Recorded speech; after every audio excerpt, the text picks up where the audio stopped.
একদম ন্যাচারাল হবে, সেটেল হবে, আর আমার মুখটা যেন চেঞ্জ না হয়, স্কিন টোনটাও যেন চেঞ্জ না হয়, মানে ন্যাচারাল। তোমার মুখটা যেরকম তুমি দেখতে সেরকম যেন থাকে, তাই তো? হ্যাঁ, খুব হেভি মেকআপ হবে না, ন্যাচারাল থাকে যেন। আচ্ছা। হ্যালো এভরিওয়ান, আমি মেকআপ আর্টিস্ট ঋতুপর্ণা। তোমাদের সবাইকে ওয়েলকাম জানাই আমার এই মেকআপের ছোট্ট ব্লগটাতে।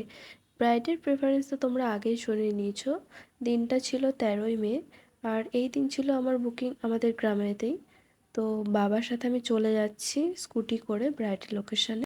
ব্রাইডকে আমি টাইম দিয়েছিলাম দুপুর 3টের সময়, আর আমি বাড়ি থেকে বেরিয়েছি 2:50-এ।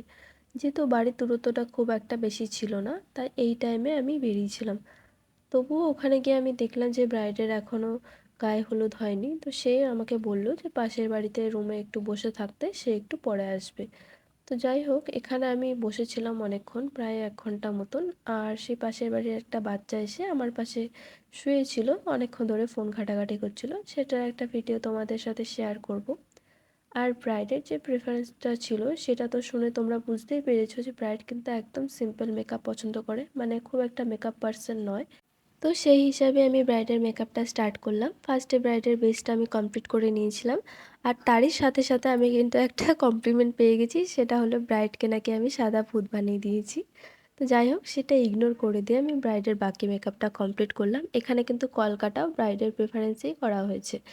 আচ্ছা, এখানে একটা কথা বলে রাখি, ভিডিও শুরুতে তোমরা নোটিস করবে যে ব্রাইডের মাথায় কিন্তু অনেকটা পরিমাণ তেল দেওয়া ছিল, যেটা ব্রাইড জানতো না। আসলে পাড়ার এক কাকিমা গায়ে হলুদের সময় তেলটা দিয়ে দিয়েছিল। আর ব্রাইডের ডিমান্ড ছিল পুলিং টেকনিকের একটা অ্যাডভান্স হেয়ার। আর ব্রাইডের হেয়ারের ডেন্সিটিটাও ছিল একটু কম। তো আমি যে এই হেয়ারে কি করে একটা অ্যাডভান্স হেয়ারস্টাইল করলাম সেটা আমিই জানি। তো যাই হোক, এখানে হেয়ারস্টাইলটা কমপ্লিট হয়ে গেছে। আর এখানে যে ফ্লাওয়ারগুলো তোমরা দেখতে পাচ্ছ, এগুলো কিন্তু সবকটাই আর্টিফিশিয়াল। ব্রাইড আগে থেকেই ঠিক করে রেখেছিল যে সে এই ফ্লাওয়ারগুলোই মাথায় দেবে। কিন্তু দেখো, ফুলগুলো দেওয়ার পরে হেয়ারস্টাইলটা কতটা মিষ্টি লাগছে।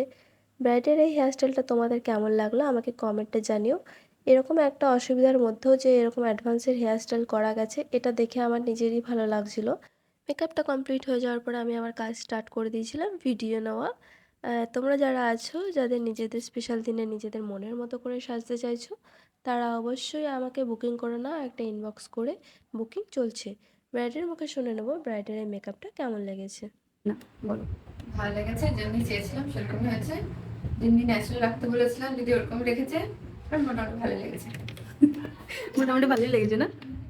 ঠিক আছে। ঠিক আছে।